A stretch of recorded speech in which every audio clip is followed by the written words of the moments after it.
Masih sanduk cari betul masih Diamond Radio nu sanduk coba Crime Reports.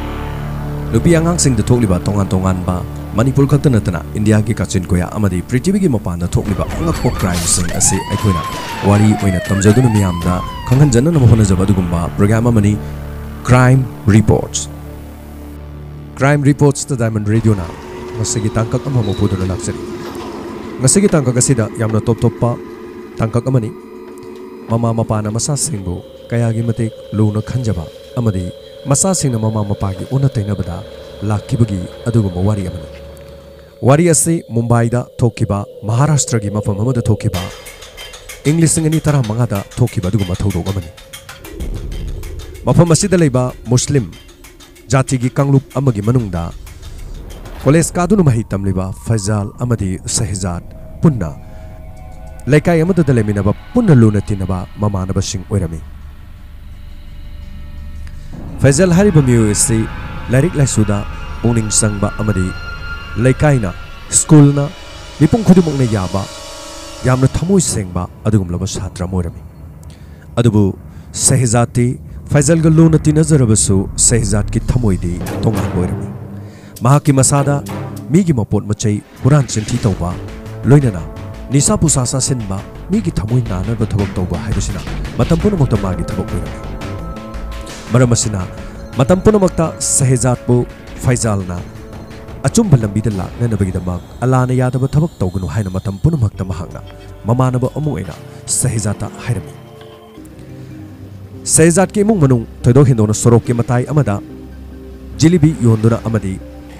nongmagi apangba paisa kharana imung manung sarai naba imung malung sarai duna mahaki imung manungda Sahizat ki machanupi ama amadi mahaki Sahizat ki mama kidney nama fail oiraba adugumlaba anabi mama ama machanupi ama hariba mapa asina jilibi yonduna mithai yonduna imung manung poba imung orami loinana Faisal ki imung manung su kabok poktuna amadi sorok ki matai amada nomagi afang thabak suduna imung manung hingba oirami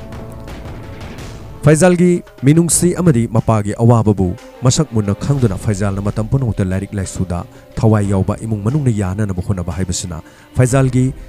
mathong mangamda thawai yauzaba adumlaba mi ama oirami matam punomagda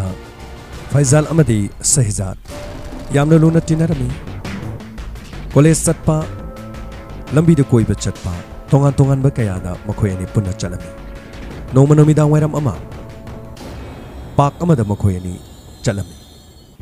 Park aduda khara laptakna khamba motorbike ama loinana motorbike asida tonglok panupa amana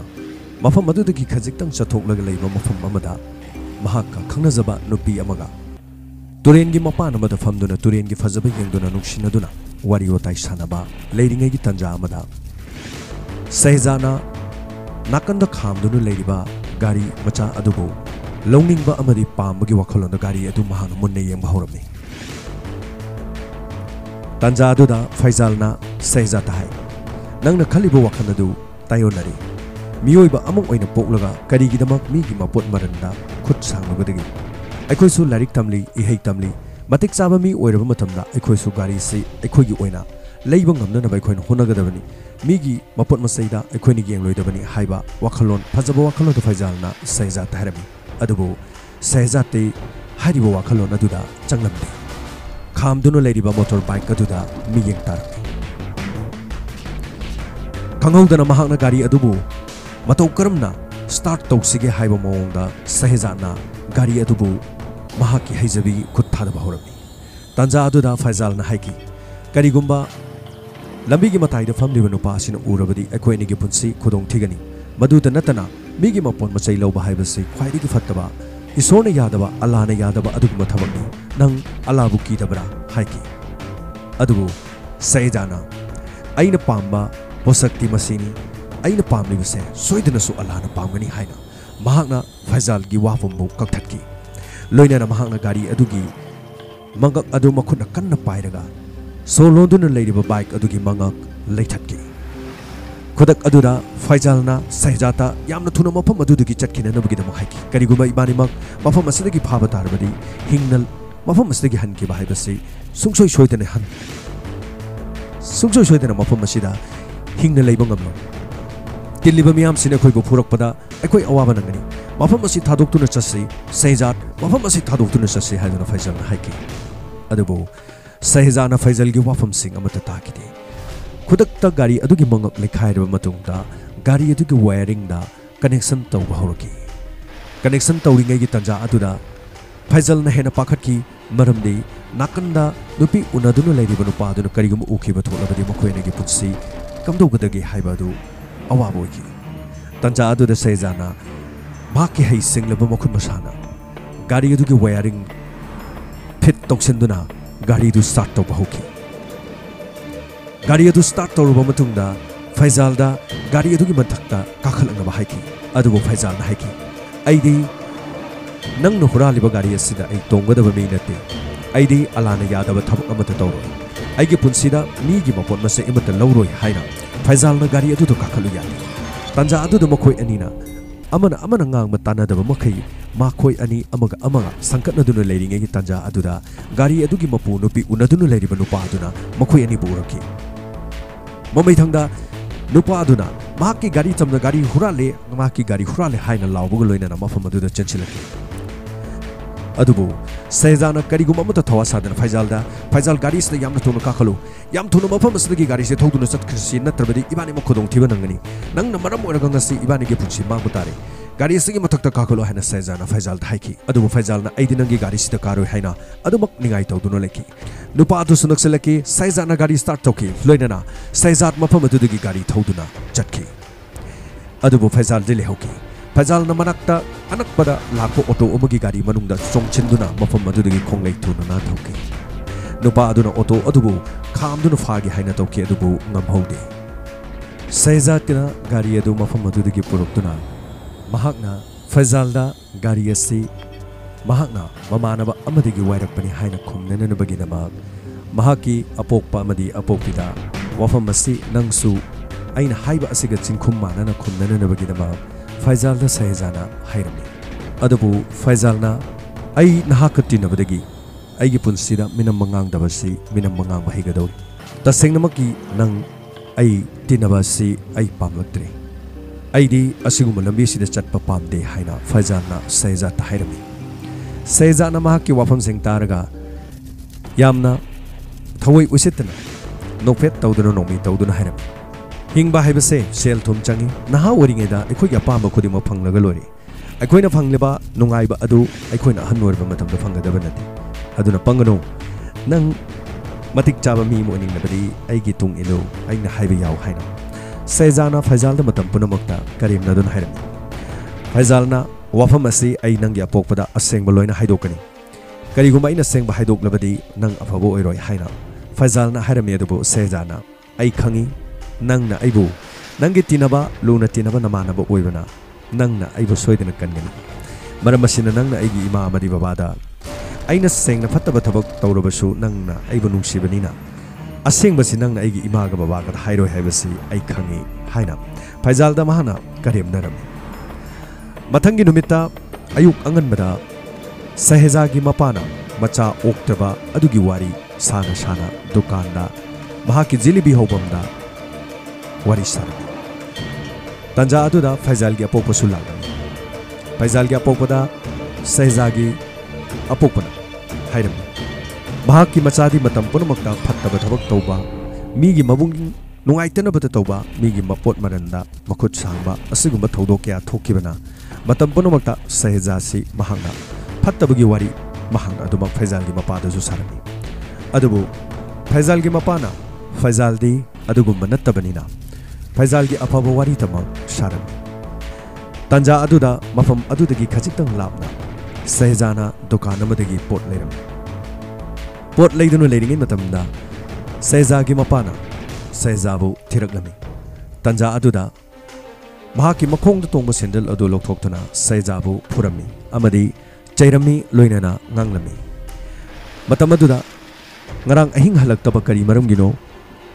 ahing nangna halaktribase kanaagi mapot machei huralibano kanada kari gi migi mapot machei huralaga kanaga khana chanaduna ahing chupal leiribano haina seiduna sendana kanduna purami adubu mikup aduda faizal laktuna ngarang aikhoida leiminei haina faizal na khombadegi Saizaagi mapana nang Faizal na kanbirabani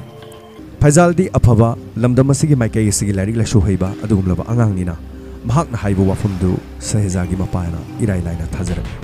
tanja aduda Saizana noklami aina haidra aigi punsidi nang na kanbigani haina mamasina nang su aina haibi ilo athuba matamna sel thum paining laba lan thum paining labadi nang aigi tung ilo haina mangoda hairami adubu Faizal di nanga tinaba amasung tinadaba haibadudi aingonda irai laiba wani aidi nangna chatliba lambi sing asida chatpa kaidawnungda pamde haina Faizalna Saizata hairam Saizat ki thabakti hairiba gari asi huraluba matungdagi tonganba mahaki punsi lambi abada lakmani sengna hairabada Saizana gari ama huraluba asidagi mahakna huraluba gari asi gari gi body parts sing loina onthoklami number plate onthoklami gari gi chassis number onthoklami masi onthoknabo honabada mahak tongan tongan ba gari gi huranba geng khutpu singa tinaba horoklami maramasina mahakno huraluba gari asi lambi sorok ipong pong na thobu matamda gari mapuna mahaki gari ni haibadu khangba kariguma matangam khide gari gi mowong matau chapchana onthokki masida natana Saizat tongan ba lambi amada chatnaba honaraki asamba lambi da sen tanba asamba lambi da sen painingba mama mapana haibe indaba mahaki punsi naha oringai gi punsi da sel paidaba yati atuba matamda atenba matamda karigumba ama tawduna mahak soidana sel paidaba yati haiba wakhalona matam punumakta Saiza khanduna leki adabu Faizal di imung manungda yumgi mateng pangduna kabok poliba mapagi mateng pangduna amadi larik laisu paduna leki lairaba Faizal gi yumda sak ising chaba phawbada sumna tangi amamba light amakhak thanduna sak ising charam numidangi matamda larik paramdai matamda mai mutkiduna larik pabagi matam phangdaduna Faizal di soroki mataida thaliba street lemgi maingal singda mafam aduda leiba larik lasu hiningba maingada larik paningba angang khraga soroki mataida mahak larik parami khanghaudana asumna Faizalna larik paringai matamda Saizat ki mamanaba magari thauduna lagami yamna hatu hatuna laglaga Faizal tamna sangsinduna yamna angakpa paw matamlami Faizal nahakki namanaba Saizan accident thokle yamna aruba phibam da soktuna lehore athuba matamda nahak sachi haina koki Faizal su khwaidigi luna tinajaba mabukchel sengdrabasu mahana luna tinajaba maramna Faizalna Sahajat ki asok mafam tana mamanaba adugi gari tongduna chatkirami adubu mafam adu yobu matamdadi Saizat accident thokpo oiramde Saizat tongan tongan ba leiba ahingi athengba matamda bike yamna kanna thoduna lamjen tanaba racer kangu amaga punduna sarokta mahaki gari aduna stern tawduna leiram madu urubada Faizal angakoki atenba matam khara asida matau karamna Saizana gari thauba asi makhal gi stern tawduna gari thauba heiram leba si matau karamna heiram lebano haina Faizana angakko poki Faizalna sangsinduna Saizata hai karigino nangna aingonda chinthiduna nang accident thokle haina koholibagi marum karigino Saizana khungki nangdi aina chinthidravadi asengbada aina haiba matamda nangna thajagadaba su leite aduna chinthiduna ngango matamda thajagadaba midadi chinthiduna ngangba taba maram asinani aina nangonda chinthiduna ngangliba amadi aina chinthiduna nganglaba matamdani nangna mafam asida lagisi asumna mahangna Faizalda karimnaram Faizalna mafamduda lakpa amadi maki larik paba thugaibadu Saizata sarami aina kiyam warui khangra nangdi khodong thibada tanam lagni haiduna aina larik param libadu hundoktuna aina nangi nanakta laktaba phawbada nangna karimnaduna aingonda nogli nang aina haribasini nangi lambi asi thado khwaidagi alana yaba lambi amada chatlu natrabadi nangi punsi khwaidagi laibok thiba punsi mo oigani haibase nang ningsingo haina Faizalna hairami adabu Saizana Faizalda hairami maro aigi tung ilo nangna honariba singdo aremba ngaktani lairiba imung amada poklaga lairiba macha nangna kari tawbu ngamgadoriga ngasigi samaj asida lairibagi kariguma mata leite nangna honangliba nahi tamningliba punimak nangna sel paidabagi nangna hojik lairiba pimandu nangna sel khara pairamba taragadi nang kari oigani nang khalo aduna hingmada paisa changi paisani aina ngasi racer kangu asida yauriba sigi maram karigino khangba kariguma first tarabadi lupa lakh ama second tarabadi lising humdra manga third tarabadi lising yankai fourth tarabasu लिसिंग कुनमगा मरमदुना आइदी पैसा दरकार ओय आइदी पैसा पामी नंगना लारिक पारिंगेदा आइना सेन तानबा लोरगनी मरमसिना मत मांगनगनु लाइरबा मचा कानारोय आइगे तुंगिलु आइना तौरिबिसि नंग नमित मुन्ने येंगो नंगसु हाइजलु आइना तमलुबसे नंग आइंगोदगी सेल अमत तिंगने तंबा यागनी आइना हारिबसे नंग याव फैजाल वाफम असिदा याब ngमखिदे सैजात के वाफम पुनमक मंगोद अरेम बताकी मरमसिना फैजाल मफम मधुदगी थुनमक खोंगना लागलमी अमदी महाक लाइरिक पाब थुगाइबगीदमक महाक यामनो वारोरमी मसीदा नतना सैजाना मथंगी अयुक्ता मुक लागलमी फैजाल गी युमदा मतमदुदा फैजाल दे लाइरिक पादुना लेरमी सैजाना करेमनरमी लाइरिक फबा नंगना लाइरिक तमनगा करी कानादोइनो अइना हाइसियाव नंग आइगी तुंगदेलो ngrangi रेस तो कनाना ngami खंगला अइना ngami yengo पैसा सी yengo asumna सैजाना फैजालदा पैसा उलमी नौमा नौमगी सैजात की पुंसीदा होंगलक्लिबा मोंग मतवसिना तोंगान तोंगान संग क्या मरम लामी मसिगी मरम असिना फैजालना सैजात की लापथोंगनबगी दमकता माकी वखलोन लाकी तंजा अदुदा फैजालना सैजात हाइकी मफम असिदगी नंग चटके हाइब्रा नत्रगा अइ मफम असिदगी चलो हाइब्रा सैजाना हाइकी अदोगलो नतिनरगा करिगी नंगना दु यामना कनबा वा ngangirum अइदी नंगना चटकेसु चलो नंगी युमसिदगी अइ सुंगचट चलोय हाइदना सैजाना करीमनदुना मफम अदुदा लेकी तंजा अदुदा फैजाल पुक होगतुना मफम अदुदगी चटके तंजा अदुदा फैजाल की फोन नंबर दा मेसेज मलाकी मेसेज अजो हांगतोक्तुना येंगलुबा मतमददी सैजात की मचनुपी अमखक लैबा अदु फैजालदा पामुबा नुंगसिबा नहाक करंबा मतमदा अइगी नाक्ता लाकनी हाइना इबा मेसेज अमोरकी मेसेज अदु पारुबदगी सैजात हाइफम खंगदना साउकी महाकना महाक तिनरगा महाकी मचनुपीदा नत्तबा मिगेंग येंगी हाइबगी वाखलोंदा फैजालदा महांगना खनबा होकी मसिगी मतुंग तारकपदा अथेंगबदा फैजालना स्ट्रीट अमदा लाइरिक पादुनो लेरिंगेदा अहिंग अदुदा सैजाना फैजालबु मफम अदुदा खनबा हौदुना महाकी मचनुपीगी मरी लेनबगीदमा महाक यामना थिना nganगमी तंजा अदुदा फैजालना सेंगतोलमी आइदी वाफम असे करिगुम मथा खंगदे मसी नहाकी नचनुपीना आइबु नुंगसिजबा अमदी पामजबगी इरकपा SMS नातनी अइनंग मंगोंदा मसै फावबा अइना SMS अमता हनखिबा लेते हनखिबा तारगसु नंग आइगी वाखल थादो आइगा मरी लेनबा यादे आइदी लाइरबा मचानी आइदी डॉक्टर ओइद्रिबा फावबा आइदी लाइरिक तमखिगनी इमा इपागी मतेंग पांगबा पामी आइदी नंगी नबुंगुंबा ngौसनबा मी अमनते मरम असिना नांगना खलिबा वाखनदु आइंगोंदगी थादो हाइबा वाहिसिंग असि नतना अइना नंगी नचनुपीदा मरी लेनखिबा लेते हाइबा वाफम सैजात हाइगी वाफम असिदगी सैजाना फैजालबु मयुमदा पुदनो लाकी करी तौगदगी खल्लुबदा लिपाइबा फाउकी अदुमपु मफम अदु योरकांदा सैजाना महाकी मचनुपीदा नंग फैजाल से नुंगसिब्रा सैजाकी मचनुपीना खुमनी मंगक नोमदुना नुंगसि हाइना लोइना मांगना फैजालदा हारमे अपंगबा करिसु चिंगनगनु नखोय एनी सिगुंबा लंबी सिदा हौजी वखल असोमदो चटपे याबा नते नंगदी अइगुमना फत्तबा मी अमा नते नंगदी अफबा मी अमा ओइगदबनी मरम असिना नंग लाइरिक कना पागदबनी नंगना लाइरिक कना पादुना डॉक्टर ओइरबा मतुंगदा नंग आइगी इचनुपी असे निका तौगदबनी नंग याब्रा हाइना हंगी मतम अदुदा फैजालना अइ मतम अदु फावबदी ngaइबा ngamgani अइ सोइदना अइ डॉक्टर ओइगनी अइना मतिक चाबा मी ओइद्रि फावबा नंगी नचनुपीगा नुंगसिनबगी मरी थमलोय अइना मतिक चाबा मी ओइरबा मतुंगदा अइ महाका सोइदना निका तौगनी हाइना थाजबा पिकी वाफम सिंग असे हाइरमलगा फैजाल अमदी सैजा मफम अदुदगी थोकिरमी अदुबु नुमित अदुदगी फैजाल अमदी सैजा अमुक हन्ना युम अदुदा हलखिद्रे हाइबदी मखोय अनिगी मयुमदा मखोय अनि अमुक हन्ना युम अदुदा हलखिरमदे लाइरबा फैजालगी मपाना मचानुपाबु मफम खंगदना थिरमी अमदी सैजासु मफम खंगदना मांगखिबगी पाव अदु महाकी मपाना तमले अदुबु सैजागी मपादी थोदो हेंदोना मथा साबा करिगुम मत लेरमदे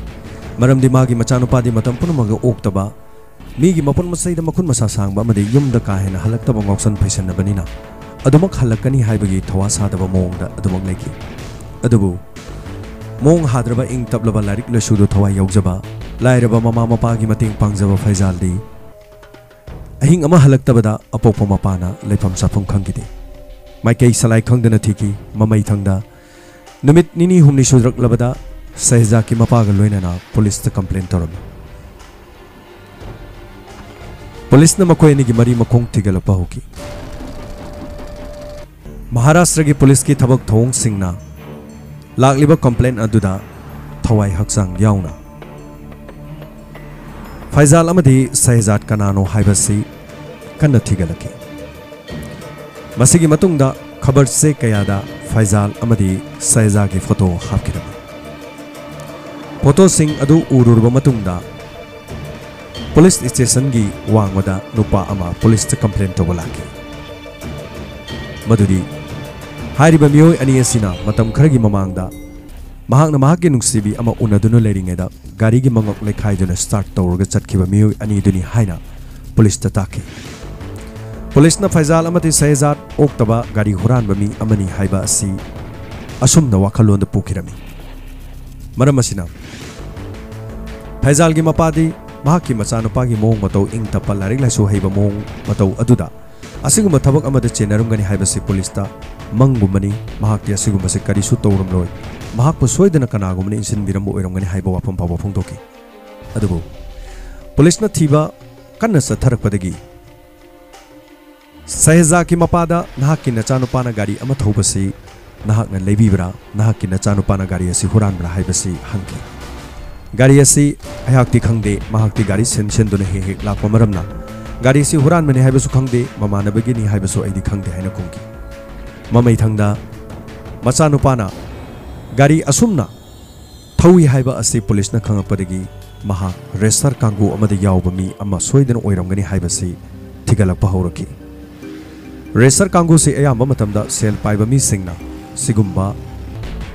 मियोय सिंग असि अहिंग अथेंगबदा मुंबई की मफम सिंगदा गाड़ी कन्ना कन्ना थवंदुना गाड़ी 10 दगिना गाड़ी 10 फावगी मनुंगदा गाड़ी थौहल्लगा मखोइना लंबी अमा किलोमीटर मसिंग 10 दगिना 13 फावगी मनुंगदा याथोकलगा हारिबा मियोय सिंग असि लमथापम अमदगी रेसर सिंग असि गाड़ी थालबा मतुंगदा रेसर सिंग असि गी तुंगदा गाड़ी अंगौबा अमना अदुमक इंदुना मखोइगी मतुंग इनकी करिगुम्बा सोइरकपदा नामलकपदा मखोइना चेक्सिन्ना पाव पीदुना अमदी पुलिसना चेक तौरिबा जगह सिंग असि मखोइना फोन तौदुना अमगा अमगा पाव फाउनरुबा मतुंगदा पुलिस लेतबा जगह सिंगदा गाड़ी थैथैदुना गाड़ी रेस सिंग असि थौनाहलि लोइनाना सेनबुन पाइबा मियोय सिंगना हारिबा रेसर सिंग असि 1 2 3 4 5 हाइदुना मागी serial नंबर सिंगदा सेन थाबगी थबक असि सथै असुमना सेन तानबगी लंबी असि कारबार वाला सिंगना सेन याम चाउना सेन पाइबा सिंगना थादबा मतुंगिना बाइक थौरिबा कांगू अमदी मसीबु सिलिबो कांगूना असौबो सेनबुन कया मरुम फंगलमी अदुबु फैजाल अमदी शहजाद हारिबा सिनफम असिदा याउरिबरा नत्रगा याउतबरा हाइबदुदी पुलिसना मखा ताना खंगबा ngamlamde मरमदी फैजाल अमदी शहजाद अमुहना युमदा हलखिदबा मरमना मसेगी मनुंगदा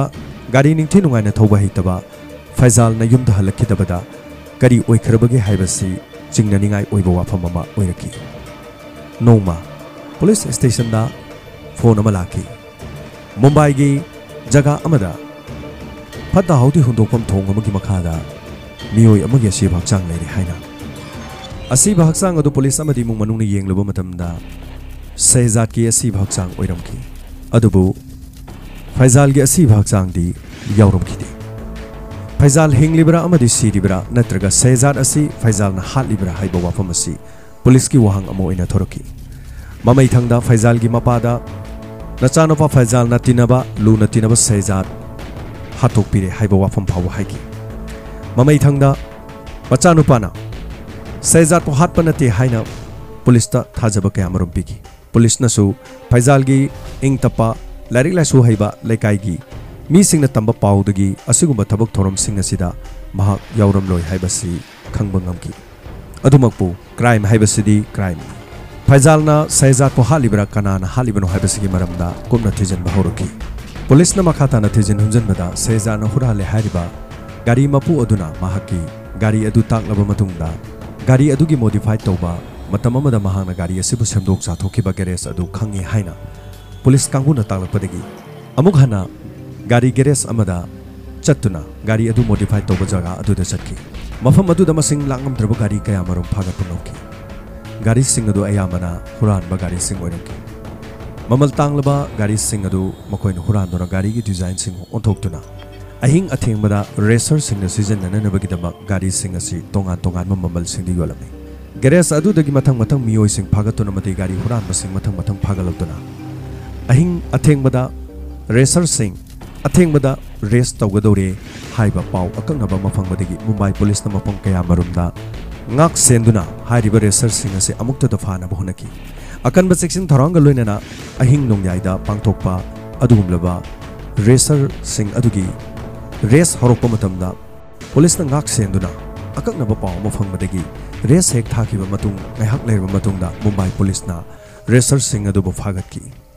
मखोई मथंग मथंग फाबा मतुंगदगी रेसरसिंग असिबु सिल लांगलिबा कंपनी सिंग सिल लांगलिबा मियो सिंग अमदी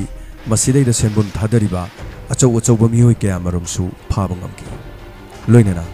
फारबा मियो सिंग अदुगी मरक्ता लुचिंगबा अमदा सैजात मतौ करमना सीबनो अमदी नखोइना सैजात पो मतौ करमना हातपनो हाइना अकनबा इंटरोगेशन चथबदा असेंगबा लंगला लंजिन पुनमक हाइदोरकी लोइनना फैजाल अमदी सैजात गाड़ी रेस असी याउननबगीदमक लाक्ट्रिंगेगी ममांगदा सैजाना फैजाल दा हाइरमी अरोइबो ओइना नहाकनसु नहाकी पांबा लंबीदे चटखरो आइसु अइना पांबा लंबीदे चटलगे नंगसु डॉक्टर ओइरो आइसु अइना पांबा लंबीसिदा नंगनसु थिंगलकलगनो नंगसु नंगना पांबा लंबीदे चटलो अइ नंगोंदा येलरोय तौबुददी नहाक अरोइबो ओइना अइना हाइबा असी अमुक्तंग याबियु ngasiगी रेस असिदा नहाकसु सरुक अमो ओइना यावबियु नहाकना फंगलबो पैसादुने एहांगना फंगलबो पैसासिने अखोइगी पुंसीसी लाइबक अमो लेपननबगीदमक नहाक याव हाइना ममानबदा कन्ना मांगा फैजाल दा हाइरमी लोइनेना तंजा अदुदा सैजात की ममासु किडनी नाब मरमना सेल की दरकार ओइबनीना फैजाल ना हाइरमी फरे नंगना फंगदबो पैसाना नंगी लंबीदा सिजनबो पैसादो नंगी इमाना किडनी नारिबा असिदा मतेंग ओइननबगीदमक नंगी बाबाना जिलिबी हौदुना नंगी मालायंग बंगम बहुनदे मरमसिना नंगना फंगदोरिबो पैसादो ममांगदसु नंग फंखिबनी हंदकसु नंग सोइदना फंगनी